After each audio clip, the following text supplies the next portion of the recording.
thanks everyone for joining this session.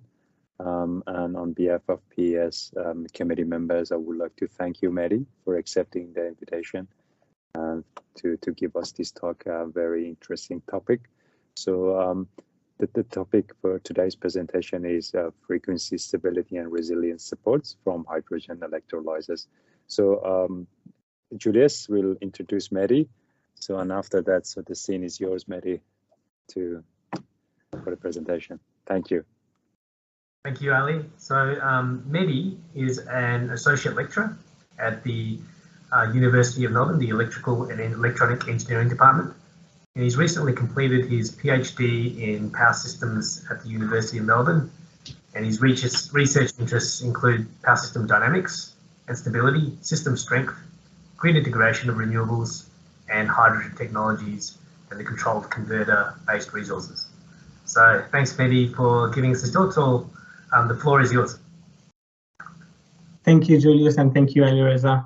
And hello, everyone, and it's my pleasure to be with you today to present a piece of work that we have done on grid integration of hydrogen technologies and basically how power system can benefit from this technology in terms of frequency stability and resilience supports.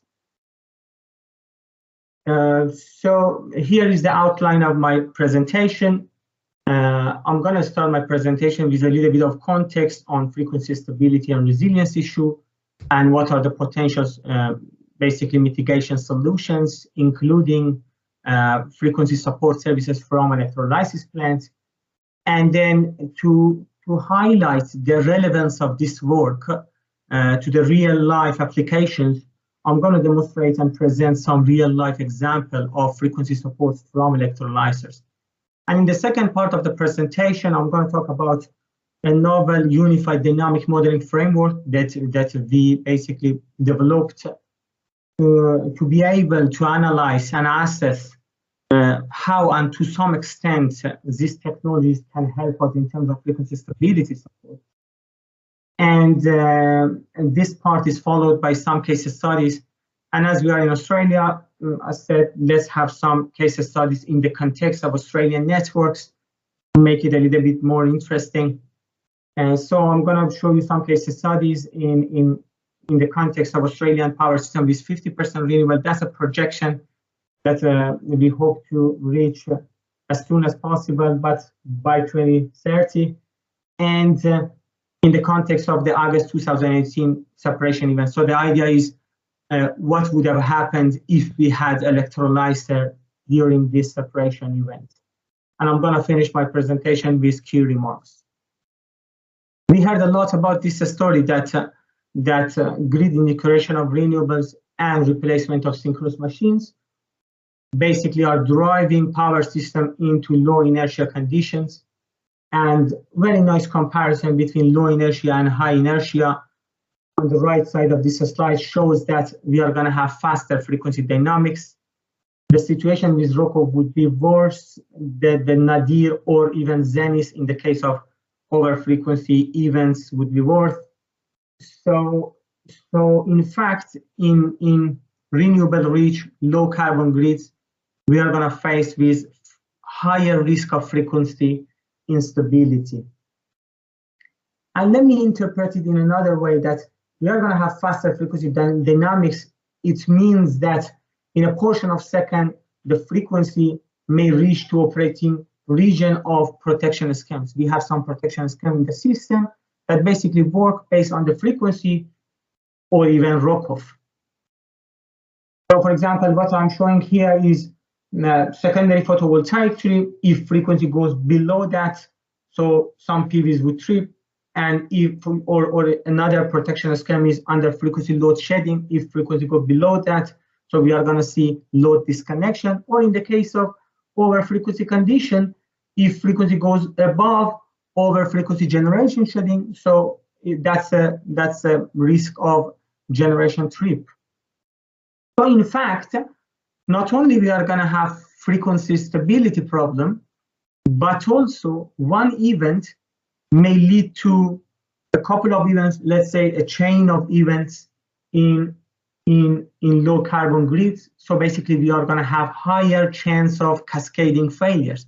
And it's exactly what we observe in some events in real life. That, for example, in August 2019 event in Great Britain, in 2018 event in Australia, that we are going to talk about that later. So frequency resilience issues may also exist in future low inertia grids. Another issue is related to frequency regulation, because we are going to have more renewables in the system. So because of the inherent nature of these resources and inherent uncertainty and variability of these resources, so we are going to have higher chance of active power mismatch in the system. And from the classical power system dynamics, active power mismatch, so it's going to create some frequency deviation. So we are going to have higher chance of minor frequency deviations. So from this, we can understand that what we need for a stable and resilient operation of power system when we have higher penetration of renewables is really timely, sufficient frequency support services, because we need to arrest the frequency in a timely manner, bring it back to normal operating band to make sure that we are not really activating other components or other protection schemes. With this introduction, so the idea is that how we can compensate the lack of sufficient synchronous machines that, I mean, basically they were mainly providing system support services. How can we compensate that? Via converter-based resources. That's a great potential in these resources. And we have seen that in many industrial projects in system operations, that there are somehow capabilities in wind farms, PV units, energy storage system, battery, flywheel, and responsive load to support system dynamics. And system dynamics in general, and in the context of this presentation, system frequency, stability, and resilience. And in this presentation, we are going to talk about electrolyzer. How electrolyzer basically can help us to support system frequency stability, can facilitate more renewables in the system, because that's the key point. If you want to reach to higher penetration of renewables, you need to make sure that system is stable. And basically, there are two common types of electrolyzer, PEM and alkaline electrolyzer. But you may say, what is electrolyzer? And what is the grid integration of electrolyzer? So let me give you an overall view of electrolyzer in a nutshell. That electrolysis plant include electrolysis stack, which is interfaced with the external grid via power electronic interface. Its main primary role is to produce hydrogen, so it consumes DC power to split water to create hydrogen. And this generated hydrogen is being consumed by downstream hydrogen process. And then when we look at the external grid, let me do a little bit of brainstorming here, that what are the sort of the topologies we have in electrolysis plant and in general electrolyzers. So external grid can be AC bulk power system. In the case of this presentation, let's say transmission, renewable reach, low inertia. And it can be even microgrids or DC link in renewables. The third point is, I mean, massively, we have seen a lot of application of that in real systems, that a small scale electrolyzer connected to DC link of renewables. And then based on the type of external grid, this power electronic interface is responsible to generate a DC power, a stable DC power for a stack. So it can be a back-to-back converter to interface very large megawatt scale, let's say gigawatt scale electrolyzer to the external grid. It can be DC to DC converter to basically connect a small scale electrolyzer to a DC system or a DC link in renewables. Or it can be a DC to AC converter to interface medium scale, let's say 5 megawatt scale to, for example, 5 megawatt scale to distribution network. And then electrolysis stack, as I said, based on the chemical aspects of that, we have proton exchange membrane, alkaline electrolyzer, and recently we see solid oxide. In a nutshell, proton exchange membrane, so basically that's the electrolyzer with solid electrolyte, and alkaline has a liquid electrolyte. Again, the whole process is to generate hydrogen from the water consuming power. That's it. I'm not going to go to the very detailed of chemical stuff because I'm going to focus on electrical part and hydrogen side. And this hydrogen, the produced hydrogen, will be consumed by a downstream hydrogen process. It will be stored in a buffer. This buffer is just to make sure that we have a very nice decoupling between a hydrogen system and electricity system. And I also like to categorize a stack into large scale and small scale. In this presentation, I'm going to focus on large scale electrolyzers. And with respect to downstream hydrogen process, honestly, there are a wide range of applications. H2 fueling station, power to gas application, gas injection to the gas network, and also ammonia production, and a lot of applications we see for downstream hydrogen process. But what I am presenting, is it really happening, or is some crazy academic idea? No, actually, it has already been there. For example, this is a project, REFINE project in Germany, and the electrolyzers are manufactured by ITM. And ITM is a company in UK, so electrolyzers are being transferred to Germany and assembled there. And that's, in this project, we see the world's largest PEM electrolyzer. Initially, this project started with 10 megawatt electrolyzer, and then they extended to 100 megawatt electrolyzer. And ITM has a plan to reach to 1 gigawatt electrolyzer. So that's really fantastic to me that we are going to see gigawatt scale electrolyzer being connected to the system.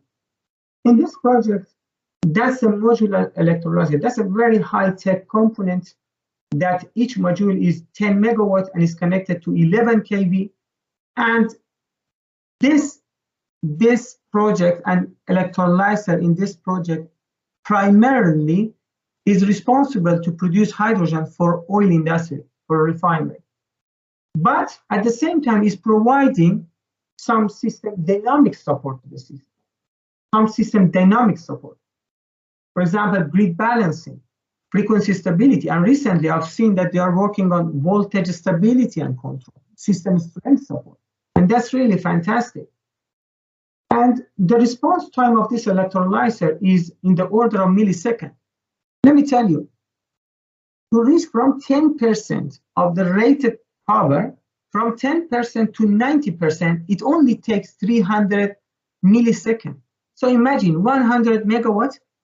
I mean, you are going to go from 0 to 100 almost in 300 milliseconds. That's really great.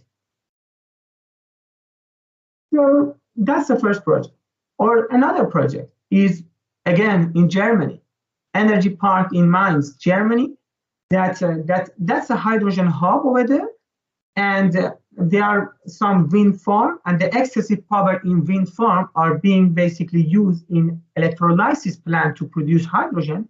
And this hydrogen is being used for fueling a station, for injection to the gas network, and other applications. And in this project, we see 3 PEM electrolyzers, which manufactured by Siemens, and they can basically handle peak power up to 2 megawatts each. And they're connected to 22 kilovolts, so connected to distribution network, and the response time in the order of seconds. And they are being used not only for hydrogen production, but also for grid balancing and system frequency support. And is it the only project, only these two? No.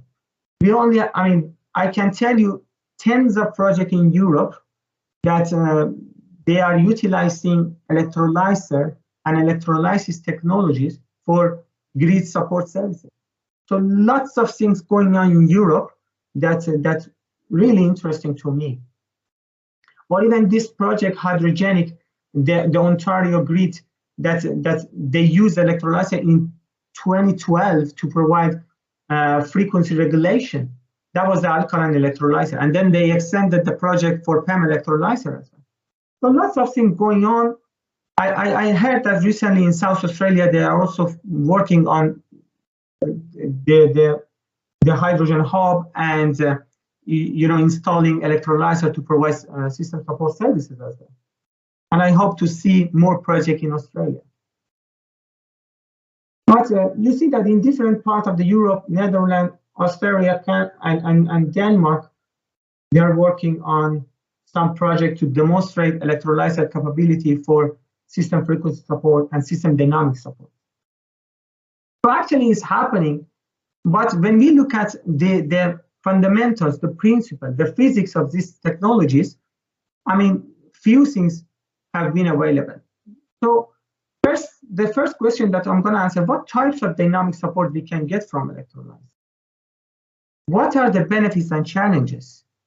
And how do we model and assess these technologies to understand, to some extent, they can provide frequency stability and resilience support? Before this work, all the existing models were not really helpful to answer this question. So what we did, sort of for the first time in the world, we developed a unified dynamic modeling for different types of electrolyzer at different grid connection, distribution, transmission, to be able to assess, to some extent, we can rely on these technologies.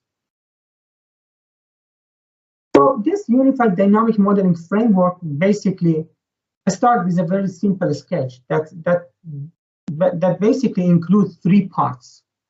The first part is electrolysis stack. The second part is related to power electronic interface and control.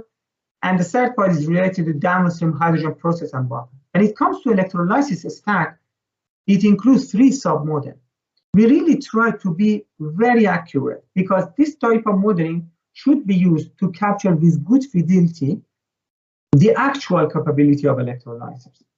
So we try to consider its electrical circuit representation, the hydrogen production and its associated operational constraint in hydrogen production, and also the thermodynamics of electrolyzer. So electrolysis stack includes three sub-models: electrical, thermal, hydrogen production, and produce hydrogen stored in buffer and being used by downstream hydrogen process. Let's talk about electrical sub-model. I'm not going to go to the detail of that, but I'm going to give you the idea that how we develop these models. That this is sort of the overall responses that we can get from electrolyzer, alkaline, and PEM, and basically in a step up and a step down test. That's the overall response, and they are coming from the test results reported by NREL. And using the time response characteristic, using circuit theory, using control system theory, we were able to develop this electrical representation for a stacked dynamic model. And if we ignore this inductance, this stack model would be for PEM. If we have the complete model, it's going to be for alkaline. And in the PEM, and all of the parameters that are represented in this stack model are sort of related to a physical feature of electrolysis stack. For example, this electric double layer is associated with non-uniform distribution of electron and positive and negative charges at the interface of electrode and electrolyte. That creates a barrier for electron to reach the electrode. Or this internal resistance is associated, is sort of capturing the loss that exists in electrolysis stack. This voltage is sort of capturing the minimum voltage that you need to apply to an electrolysis stack to allow electron to follow, basically to allow the current following through the stack cells. So the parameters are really sort of representing the physical feature, and that's very important, and that's sort of an advantage of this model. Another part of the electrolysis stack was related to hydrogen production and its associated operational constraint. Why we need to consider this? I'm going to tell you, but let me first tell you that how we capture the produced hydrogen. This is the rate of change of, this is the hydrogen production rate, and is a function of a stack current, let's say a stack power. So you give power, you get hydrogen. But let me have a look at this circuit again. Imagine that under frequency event happened in the external grid. So under frequency event, electrolyzer reduces its input power, reduces its stack current, reduces its hydrogen production. Imagine that there is an over frequency condition. Electrolyzer increases its active power, increases its stack current, increases its hydrogen production. So whatever electrolyzer does in terms of frequency control, if electrolyzer is supposed to provide frequency control for the system, is directly affecting the hydrogen production. And the primary role of this technology is to produce hydrogen, to ensure that we have enough supply for the downstream hydrogen process. And at the same time, there is sort of a constraint for the buffer. Buffer is like a storage. We store the hydrogen there. So we cannot really, sometimes we may not be able to keep providing frequency response because this frequency response may interact with operational constraint in the downstream hydrogen process and buffer. And based on lots of mathematical formulations, we found this is the operational constraint. If the lower constraint doesn't hold, so electrolyzer has to work full load to ensure a stable supply for downstream hydrogen process. If the upper constraint doesn't hold, electrolyzer has to shut down to avoid breaching the maximum capacity of hydrogen buffer. Another part and last sub-model in stack dynamic modeling was related to thermal. In fact, whatever you give, I mean, the input power, you increase it, it creates heat, it increases the temperature, and basically that's the first order transfer function, which is the temperature of the stack is a function of electrolyzer. Why it is important? Because sometimes you get more power, you are just increasing the temperature, and the cooling system start to work to make sure that the temperature is a suitable temperature for hydrogen process. And if you do something to turn on the cooling system, it in fact is consuming the input power. In fact, it's sort of reducing the available headroom that you have for frequency support. This should be considered in dynamic modeling as well. With this introduction, we integrated this stack model into the power electronic interface and its control. Here I am starting with grid following control, where electrolyzer observe the voltage at the terminal to estimate the angle at the terminal and basically feed it into the converter control loop to basically absorb a certain power. So that's in fact, electrolyzer is being synchronized with the external grid via phase locking loop, via a phase locking strategy. Here we use phase lock loop, PLL. So PLL is just responsible to estimate the angle at the terminal. And in this case, because we focus on what I am presenting is for large scale electrolyzers, so is being connected to the system via back-to-back converter. So the grid-side converter is responsible to control reactive power, to deliver some voltage control, and the stack-side converter is responsible to control active power, basically handle the frequency response from electrolysers. And the operational constraint in hydrogen production also is included in the converter control loop, as you see here. So that interaction detector is where we are getting some frequency response from electrolyzer. If that constraint breach, so electrolyzer would leave frequency response, would focus on hydrogen side, either shut down or produce hydrogen in full load.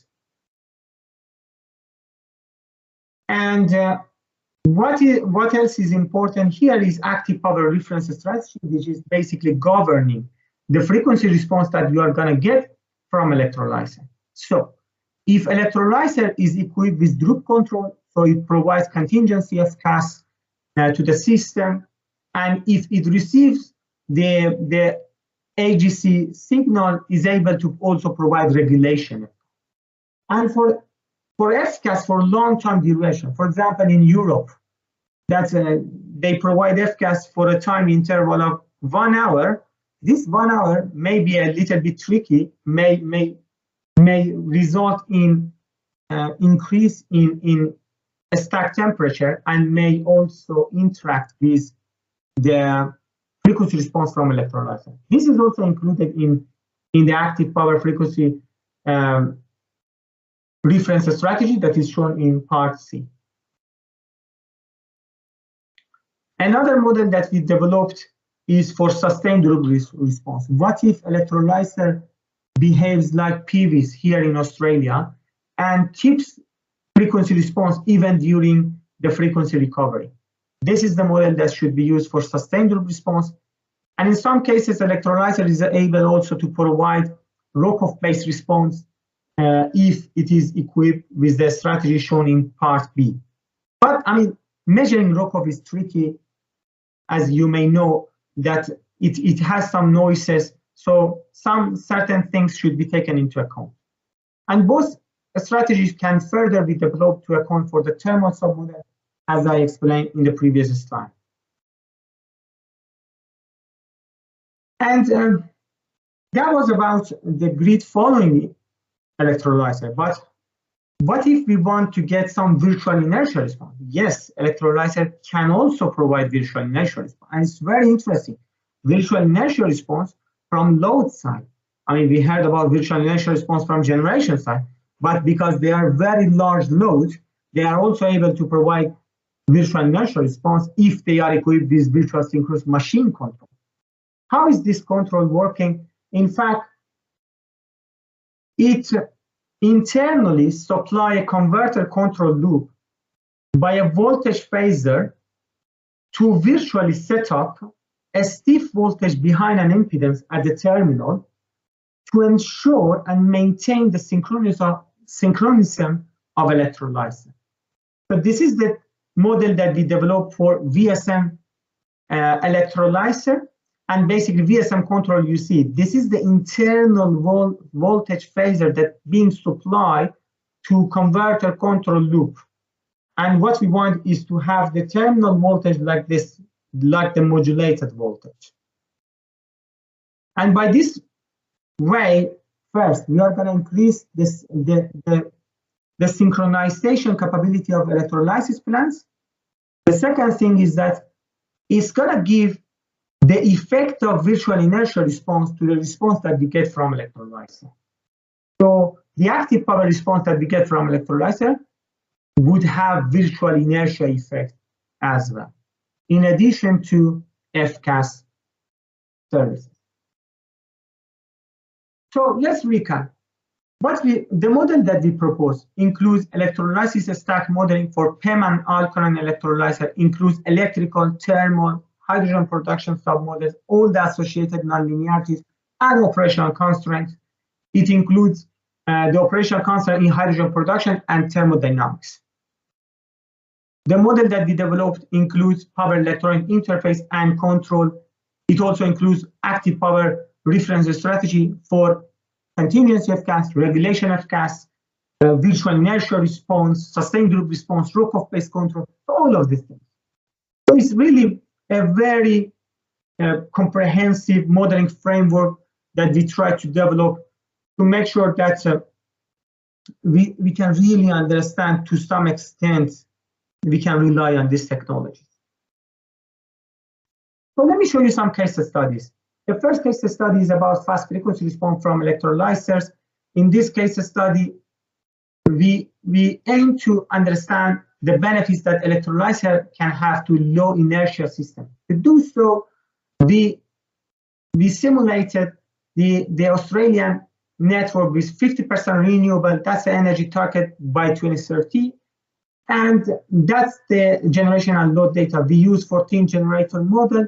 We integrated dynamic model of photovoltaic, wind to reach to this certain level of non-synchronous generation. And it's very interesting that we see a non-uniform distribution of inertia in different states. And we ran some studies considering the contingency of the largest generation outage in Queensland. This is the generator with around 700 megawatt capacity at time equal to 40 seconds. So when there is no electrolyzer in the system, that's the frequency and Rokoff dynamics in different states. So we see different frequency dynamics. This is associated with non-uniform distribution of inertia throughout the network, and also the difference between the distance, basically the fault distance. Each state has a different distance with a fault location. So these 2 points result in different frequency dynamics in different states. And we see that following the largest generation trip, frequency dropped down to 49.4 hertz, and we see a very high Rokoff in Queensland because it's very close to the load, to the fault point. So Rokoff is very high, system is low inertia, which is typical. And then it's very interesting because when the first contingency happened, generators and Horsden battery in South Australia start to respond to the frequency drop in the NEM, and this results in very sudden active power rise following through the Haywood, and the combined effect of this active power rise and frequency drop results in Haywood trip. So activates the protection on Haywood and Haywood trips. So over frequency condition happen after Haywood trip as South Australia separation. So let's see what if we have electrolyzer in this case study. So we ran several scenarios and we found that with different basically converter control loops, and we found that in any case, if we have electrolyzer, we are gonna prevent South Australia separation. If we have electrolyzer in Victoria, the benefits would be less because Victoria is far away from the fault location. So the location and distribution of electrolyzer in the system matters. If we equip electrolyzer with sustained response, like the frequency setting that we have for PVs, we are going to get more frequency control from electrolyzer because it's going to keep providing frequency support even during the frequency recovery. And we found that it's possible to enhance the contribution of electrolyzer to frequency control if we have appropriate design of converter control. And we also observed that if we equip electrolyzer with Rokoff-based control, we are going to have benefit to Rokoff mitigation as is shown in this figure. So let's have some messages. There is a great potential in electrolyzers in providing fast frequency response to support frequency stability and also resilience in future low inertia grids. What matters is first, location of electrolyzer in the grid, distribution of electrolyzer. The second one, we can enhance the benefits from electrolyzer by proper converter control design, and we suggest that they should be equipped with sustained group response to basically enhance their contribution if we would like. Another case study is to understand the operational constraint and converter constraints that we have and how it may create some challenges. So we did that considering 50% renewable NEM grid and following the Haywood trip, and they are the case study. In case 1, there is no electrolyzer. In case 2, when we have electrolyzer, but there is no converter overloading capability. In case 3, when we have electrolyzer, but with 10% converter overloading capability. And in case 4, we model downstream hydrogen process and buffer. And it's very interesting that when we have electrolyzer in South Australia, after South Australia separation, we see frequency response from electrolyzer, and it improves the South Australia frequency response. But when electrolyzer is not equipped with overloading capability of converter, it's not able to prove its full potential to support system frequency because it interacts with a limited converter capacity. And when we equip electrolyzer with 10% converter overloading capability, we see that electrolyzer can deliver very nice and substantial benefit to the system frequency stability, and the frequency stability is very well controlled, and the over frequency condition is very well controlled.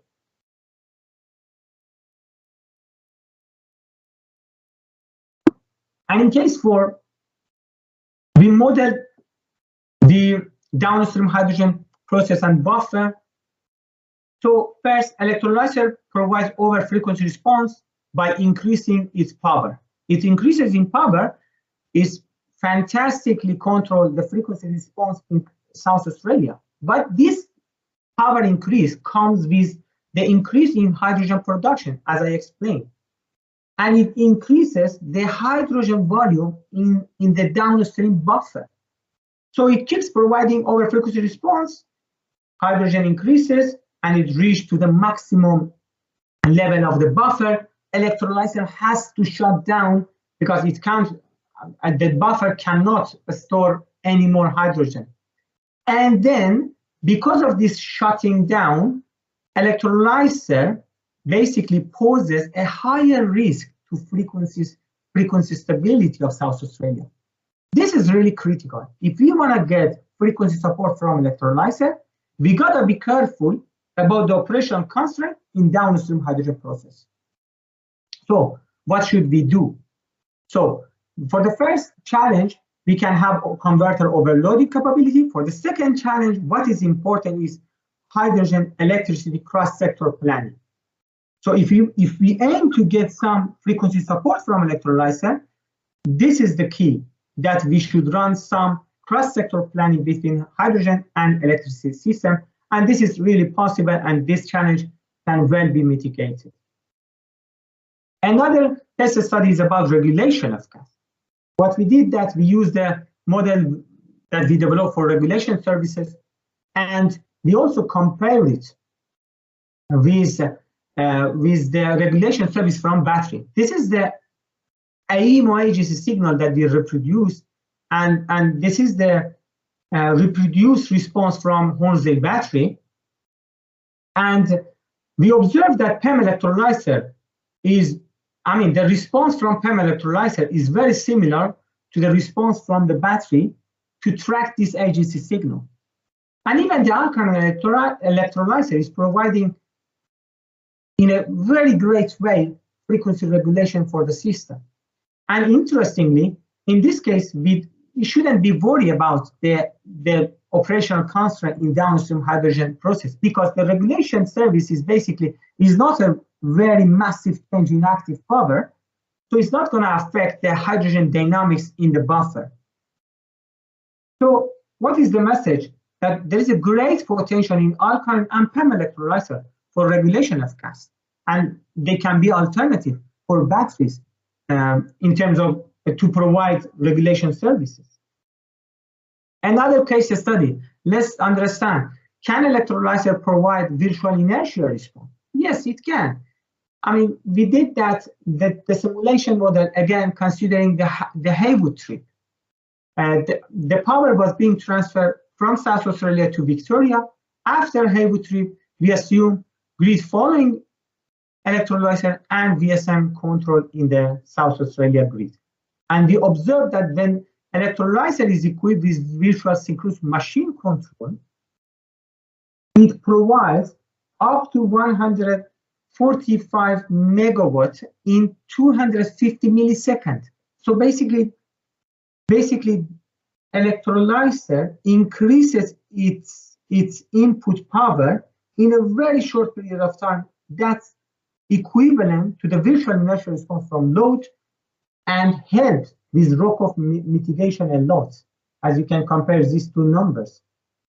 And after that, rock-off is well mitigated, but because this South Australia frequency is still beyond the electrolyzer deadband, electrolyzer switches operation to provide frequency support, to provide over frequency response as a fast frequency response.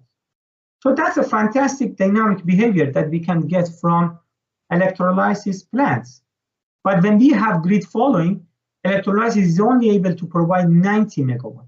So you see that burst of active power as a virtual inertial response, it can be obtained from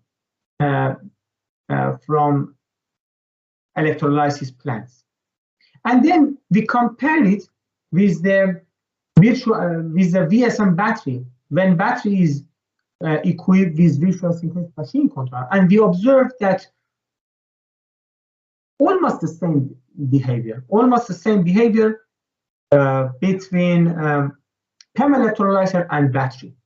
So again, PEM electrolyzer can be a very good alternative rival for batteries if we aim to get some virtual inertial response and to support system inertia. So that's the message from this page, that great potential in VSM PEM electrolyzer for virtual inertial response. And finally, the frequency resilience support. So during the August 2018 in Australia, what happened is that Queensland separated, South Australia separated, and lots of under frequency load shedding happened in Victoria to stabilize the frequency. We said, what would have happened if we had electrolyzer in Victoria?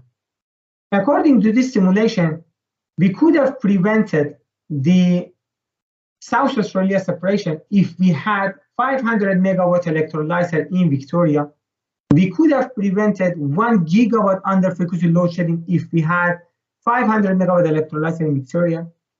And if we had 1.5 gigawatt electrolyzer in Victoria, we could have prevented Haywood interconnector trip, 1 gigawatt under frequency load shedding, and around 200 megawatt PV trip. So that's a resilience support that we could have got from electrolyzer during the August 2018 event. So they have a great potential for frequency resilience support as well. So let me just wrap up my presentation. So we propose for the first time a very comprehensive dynamic modeling framework, a unified dynamic modeling framework for different types of electrolysis plants to study their potential and challenges in frequency stability and resilience support. The proposed modeling framework is physically sound. You know, we have considered hydrogen production, thermodynamics, power electronics, control, grid modeling, so everything we considered. So we are very confident about the modeling that we developed. And because we focus on large scale electrolyzers, so at the moment, the data are not available, is not available, but when data is available, we are going to validate our modeling as well. And another message is that PEM electrolyzers have great potential in fast frequency response, regulation of gas, visual inertial response, and frequency resilience supports. And there are only two challenges that we should take into account. One is limited converter capacity and also interaction with operational constant in hydrogen production. And the solution is that we should consider cross-sector planning. We should get this synergy. I mean, it's going to be like a booster for us. It's going to boost our transition towards the whole system decarbonization. So that sort of planning is really ideal for our way toward decarbonization. An alkaline electrolyzer also have great potential in providing regulation of gas. They are not really good for contingency of gas, but they are very good for regulation, as I shown. And frequency control from electrolyzer may reduce the need for frequency control oriented battery installation. Don't get me wrong, I'm not saying battery is bad. I'm saying that do we need to install too many batteries? I mean, in the future, we are going to have electrolyzer anyway. So why not we basically capture this synergy, we capture this potential, we use it, and we may need less, fewer batteries to be connected to the system. So that's the point I wanted to highlight. Thank you for your listening, and I would be happy to answer some questions. Thank you very much, Mehdi, for the great presentation. The topic is very hot and everybody's talking about it. So yeah, Dean has got a question. Please, Dean. Yeah, thank you very much, Mehdi. This was great. I have a question which I don't expect you to know the answer, but if you know, that would be great. There is a difference between the PEM electrolyzer and alkaline in terms of price, and because of the capability of PEM electrolyzers, it can be more effective, and therefore it can attract more revenue from electricity market. So have you done some modeling to see if the difference between price justifies to go for PEM electrolyzer? Actually, I personally focus on the technical aspect of electrolysis plants. Okay. So I'm not in a position to talk about, these differences in prices, but we have some people in our group that they are working on the planning that, okay, which technology can bring what and what is the cost and all of this cost analysis. Mm-hmm. But sorry that I cannot. No, really that's okay. No, I didn't expect you. I ask another question, if I may. From your presentation, it's quite obvious that the response of electrolyzers is pretty much similar to the response of battery in terms of contingency and FCAS. Have you done any comparison between the response from electrolyzers and conventional synchronous machines in terms of value they provide? In a conventional system, I mean, you mean the synchronous system? Yeah, normal generators. No. Synchronous generators, for example. The inertia provided. Yeah, the comparison, basically the system that we have shown. Let me get back to this slide. It would be better to talk. Yeah, that's the responses that we get. In this case, we are saying there is no electrolyzer. So this frequency response is basically coming from the response from synchronous machines that we have, include synchronous machines. So the responses, the drop-off, so all of these things are basically result of the dynamic behavior of synchronous machines. So in fact, by comparing the scenarios that we ran with the base case, the base case is sort of reflecting the synchronous system. That's the base case. So yes, we did that. We compared it with the dynamic behavior of synchronous machines as well. Thank you. Thanks.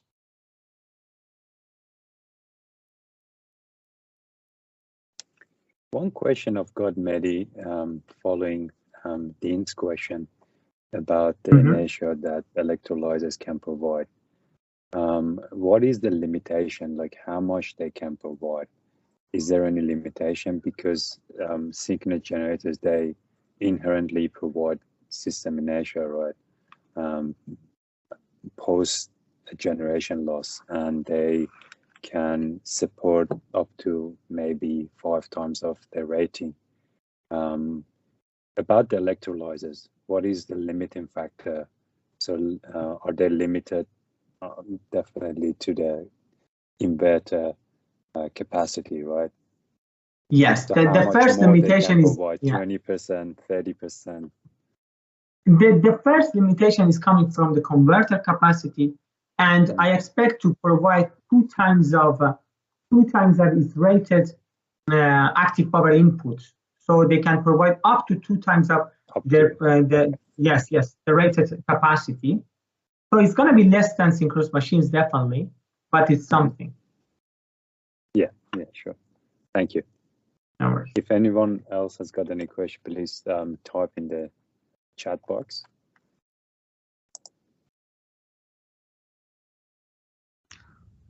Can I ask a question?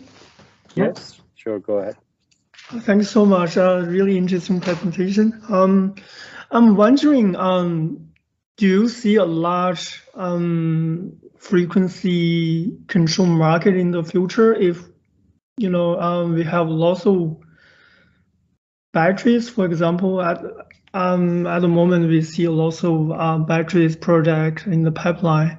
Also, I think for electrolysers, what the incentive for them to ramp up, ramp down so quickly, which would jeopardize their technical life and degradation, some degradation issues. Also, the business focus to produce cheap hydrogen, and they need to meet their production goal for the downstream market. So what do you think the market design should promote to incentivize them to participate in this frequency market? Yeah, I mean, first of all, I guess the frequency response that we get from electrolyzer wouldn't affect its lifetime or other things. The technology improved. I mean, I suggest you have a look at the ITM electrolyzers.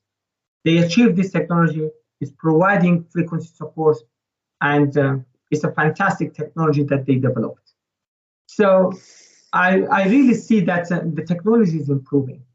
The second thing is right, that what I would suggest for the market, for system operation, we should go toward cross-sector planning, cross-sector market. So there should be, I mean, gas network, electricity, they are sort of related. They are sort of interacting with each other. That interaction should be understood. That interaction should be simplified and integrated to market mechanism to make sure that we are not really jeopardizing something in hydrogen production. And this is why we developed that operational constraint to make sure that if we are utilizing electrolyzer for frequency support, we do not harm the downstream hydrogen process and buffer. Once we breach those constraints, electrolyzer leave the frequency control and go to provide hydrogen. So what we developed is really considering what you pointed out. And yeah, I mean, my suggestion would be to just think about cross-sector operation planning. More system-wide planning approach would be better. Yes, exactly. Yeah, totally agree. Thanks. No.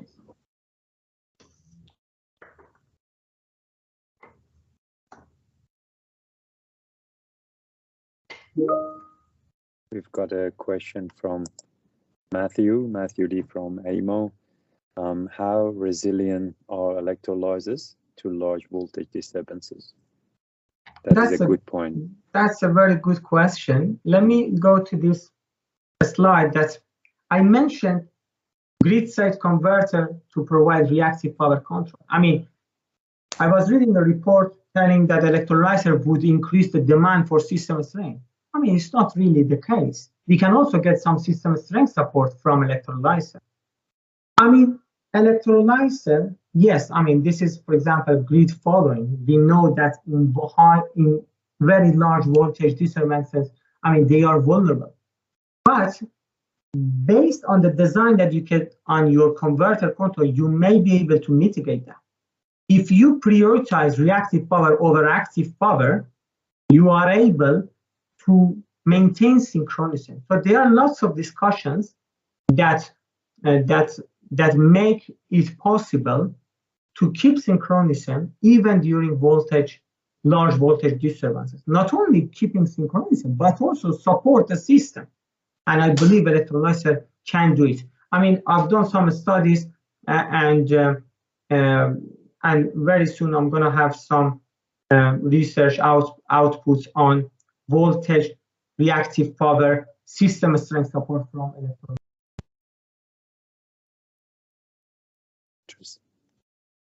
Thank you, Matthew. Thank you, Mehdi.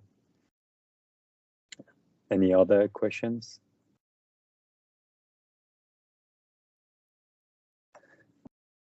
Yeah, I guess that was it.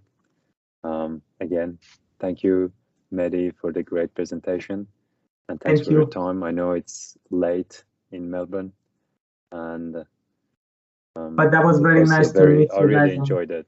Yeah, I really enjoyed the presentation. Very hot topic.